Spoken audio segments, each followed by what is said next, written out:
Hello, good morning friends. आज हम start करते हैं ऑर्गेनिक केमिस्ट्री के रिगार्डिंग एक strategy plan for NEET 2021 last 40 days का। लास्ट 40 डेज में आप ऑर्गेनिक केमिस्ट्री को एक इफेक्टिवली फॉर्म में कैसे रिवाइज कर सकते हैं। My dear students, organic chemistry के एक ऐसा सेक्शंस है केमिस्ट्री का जिसकी वेटेज ऑलमोस्ट 12 से 15 क्वेश्चंस, 15 प्लस क्वेश्चंस जो होते हैं आउट ऑफ 45 होता है ऑर्गेनिक केमिस्ट्री में। 15 प्लस क्वेश्चंस जो है ऑर्गेनिक केमिस्ट्री से पूछी जाती है। तो ऑर्गेनिक केमिस्ट्री के रिगार्डिंग आज हम एक प्लान डिस्कस करने वाले हैं जो आप लास्ट 40 डेज में अप्लाई करोगे तो आई थिंक मुझे लगता है आप ऑलमोस्ट 60 to 70 मार्क्स सिक्योर कर सकते हो आउट ऑफ 180। उसके रिगार्डिंग एक प्लान हम डिस्कशन करने वाले हैं आज के लेक्चर्स में। ऑर्गेनिक केमिस्ट्री में जो 11th वाला पार्ट है, 11th वाला पार्ट जो मोस्ट इम्पोर्टेंट पार्ट है, जीओसी जनरल ऑर्गेनिक केमिस्ट्री, एक तरह का ये टूल्स का काम करता है ऑर्गेनिक केमिस्ट्री बाकी ऑर्गेनिक केमिस्ट्री को पढ़ने के लिए। जैसे जनरल ऑर्गेनिक केमिस्ट्री में ये एक तरह का टूल्स है। टूल्स जैसे फर्स्ट टॉपिक आप पढ़ते हो इंडक्टिव रेजोनेंस, हाइपर कॉन्जुगेशंस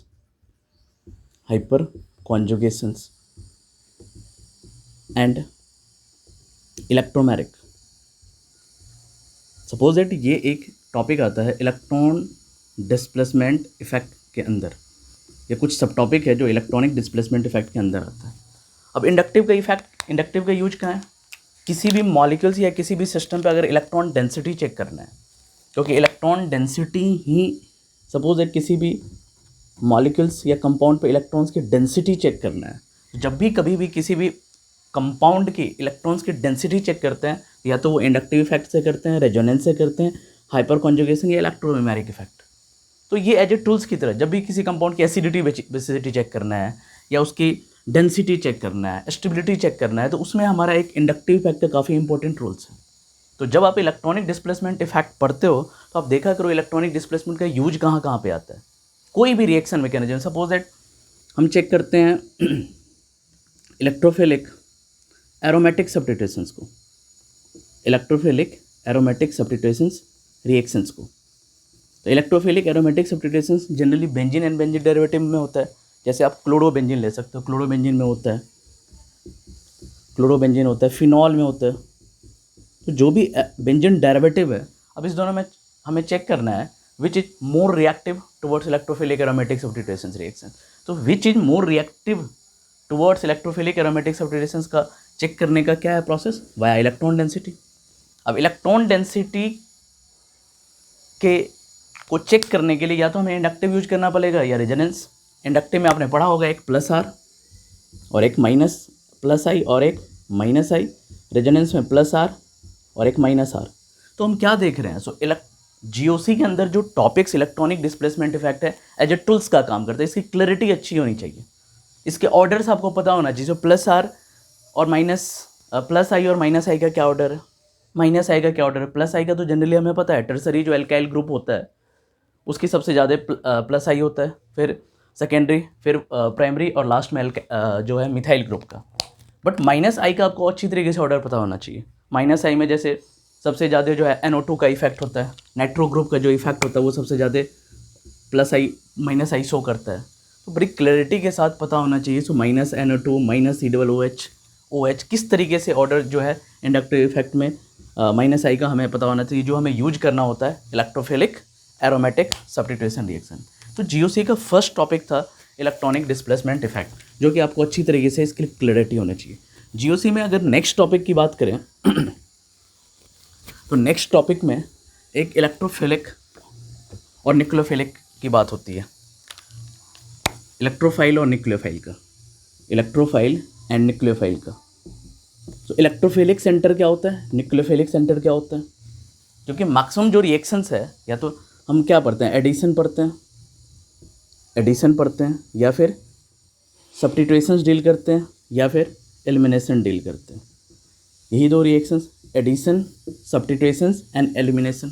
तो एडिशन में क्या पढ़ते हैं, या तो इलेक्ट्रोफिलिक पढ़ते हैं, इलेक्ट्रोफिलिक एडिशन, या फिर न्यूक्लियोफिलिक एडिशन। सब्स्टिट्यूशन में या तो इलेक्ट्रोफिलिक या फिर इसमें भी न्यूक्लियोफिलिक। और एक एलिमिनेशन का है जिसमें बीटा एलिमिनेशन पढ़ते हैं या अल्फा एलिमिनेशन पढ़ते हैं। तो देख क्या रहे हो, सो जब भी कोई रिएक्शंस आप कर रहे हो तो उस रिएक्शन में जनरली इसी तरह का इलेक्ट्रोफिलिक और न्यूक्लियोफिलिक का कंसेप्ट आता है। आपको पता होना चाहिए कौन सा सेंटर न्यूक्लियोफिलिक सेंटर है और कौन सा सेंटर इलेक्ट्रोफिलिक सेंटर है। जैसे न्यूक्लियोफाइल के बारे में आपको पता है, तो जहाँ पे इलेक्ट्रॉन डेंसिटी होता है, यानी कि इलेक्ट्रॉन डेंसिटी मैक्सिमम हो, उसको न्यूक्लियोफिलिक सेंटर कहते हैं। जहाँ पे इलेक्ट्रॉन डेंसिटी मिनिमम हो, वहाँ पे इलेक्ट्रोफिलिक सेंटर कहते हैं। और क्या है टूल्स, तो जहाँ पे लोन पेयर हो रहा है, लोन पेयर है, तो वहाँ पे कहीं ना कहीं इलेक्ट्रॉन डेंसिटी ज़्यादा होगा, तो उसको न्यूक्लियोफिलिक सेंटर। तो इलेक्ट्रोफिलिक सेंटर और न्यूक्लियोफिलिक सेंटर आपको पता होना चाहिए। इलेक्ट्रोफिल, जैसे मान के चलो मुझे एल्कोहल दे रखा है, तो एल्कोहल में मुझे पता है, तो जब ये बॉन्ड ब्रेक करता है एल्कोहल का, तो वो एसिडिक प्रॉपर्टीज शो करता है, और एसिडिक प्रॉपर्टी में H पॉजिटिव हटता है, तो यहाँ पे नेगेटिव आता है। ये वाला पार्ट हमारे लिए क्या है, न्यूक्लियोफिलिक सेंटर हो गया। तो न्यूक्लियोफिलिक सेंटर के क्रॉसपोंडिंग कोई ना कोई इलेक्ट्रोफिलिक वाला पार्ट ही आके एडिशन करेंगे, जिसके क्रॉसपोंड हम इलेक्ट्रोफिलिक एडिशन कर सकते हैं। तो जैसे ही इलेक्ट्रोफिलिक और न्यूक्लियोफिलिक सेंटर का पता आपको चलेगा, तो आप जीओसी को अच्छी तरीके से उसमें यूटिलाइज कर सकते हो। जीओसी के नेक्स्ट टॉपिक के बारे में बात करें, तो जीओसी का मेन नेक्स्ट टॉपिक जो आता है वो आरडीएस आता है। तो फर्स्ट टॉपिक हमने क्या बताया आपको, फर्स्ट टॉपिक मैंने बताया electronic displacement effect. GOC as a tools की तरह लेना है आपको इसको, electronic displacement effect. Second topic की जो बात किया हमने वो इलेक्ट्रोफाइल एंड न्यूक्लियोफाइल की बात किया। थर्ड टॉपिक जो होता है उसको कहते हैं आरडीएस, रेट डिटरमाइनिंग स्टेप। इस रेट डिटरमाइनिंग स्टेप में या तो हम कार्बोकैटाइन को यूज करते हैं, या कार्बोएनाइन को यूज करते हैं, या फ्री रेडिकल को यूज करते हैं, कभी कभी कार्बिन भी यूज कर लेते हैं, और एक नेट्रीन भी यूज करते हैं, एन के क्रॉसपॉन्डिंग नेट्रीन।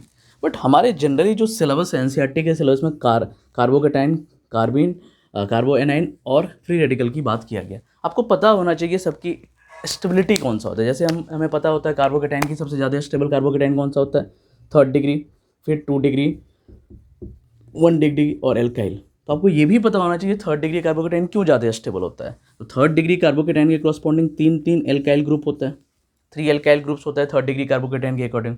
तो 3 एल्काइल ग्रुप होता है, तो ये एल्काइल ग्रुप क्या करता है, ये जो हमारा स्पीसीज है कार्बन पे पॉजिटिव, इसने ऑलरेडी इलेक्ट्रॉन्स को लूज कर रखा है। तो जैसे ही इलेक्ट्रॉन्स को लूज कर रखा है, तो यहाँ पे पॉजिटिव चार्ज है। अब ये मिथाइल ग्रुप क्या कर रहा है, मिथाइल ग्रुप इस पे इलेक्ट्रॉन डेंसिटी को क्या कर रहा है, बढ़ा रहा है। तो इस कार्बन के जो इलेक्ट्रॉन डेंसिटी पॉजिटिव की वजह से कम हुआ था, वो अब कॉम्पनसेट हो रहा है। तो इसलिए हम बोलते हैं 3rd डिग्री थोड़ा सा ज़्यादा है, फिर 2 डिग्री है, फिर 1 डिग्री है, नेक्स्ट क्या बोलते हैं, मिथाइल ग्रुप है। क्लियर है। उसी तरह इसके रिवर्स में हम कार्बोनाइन की बात करते हैं। तो कार्बोनाइन सबसे ज़्यादा किस में स्टेबल होता है, मिथाइल में, फिर 1 डिग्री में, फिर 2 डिग्री में, और सबसे कम होता है 3 डिग्री में। क्लियर है। तो इस तरीके से आप जो ये आरडीएस वाला सेक्शन है इसको आप हैंडल कर सकते हो। फ्री रेडिकल जो है ऑलमोस्ट किसको फॉलो करता है, कार्बोनाइन वाले पार्ट को ही फॉलो करता है, नेगेटिव वाले को पार्ट को ही फ्री रेडिकल फॉलो करता है। तो सिंपली जीओसी का जो 3rd टॉपिक है आरडीएस को भी एक तरह से टूल्स की तरह यूज करते हैं हम रिएक्शंस मैकेनिज्म में। जब भी कोई रिएक्शंस को स्टडी करते हो, तो रिएक्शन में या तो मुझे स्टेबिलिटी देखना पड़ता है या रिएक्टिविटी देखना पड़ता है। वो रिएक्शन किस तरीके से स्टेबल है, किस तरीके से रिएक्टिविटी है, उसको कंट्रोल्ड कैसे करते हैं, ये सारे चीज़ों को देखने के लिए आरडीएस का एक अच्छा खासा नॉलेज आना चाहिए। आरडीएस का मीनिंग ही होता है रेट डिटरमाइनिंग स्टेप। किसी भी रिएक्शंस के रेट को डिसाइड करना है, उसकी स्टेबिलिटी को डिसाइड करना है, उसकी रिएक्टिविटी को मैनेज करना है, तो आपको आरडीएस पे फोकस ही करना पड़ेगा। तो 3rd जो जीओसी का टॉपिक होता है वो आरडीएस है। 4th टॉपिक के बारे में बात करें, तो 4th टॉपिक जो होता है वो रिएक्शन मैकेनिज्म है। रिएक्शंस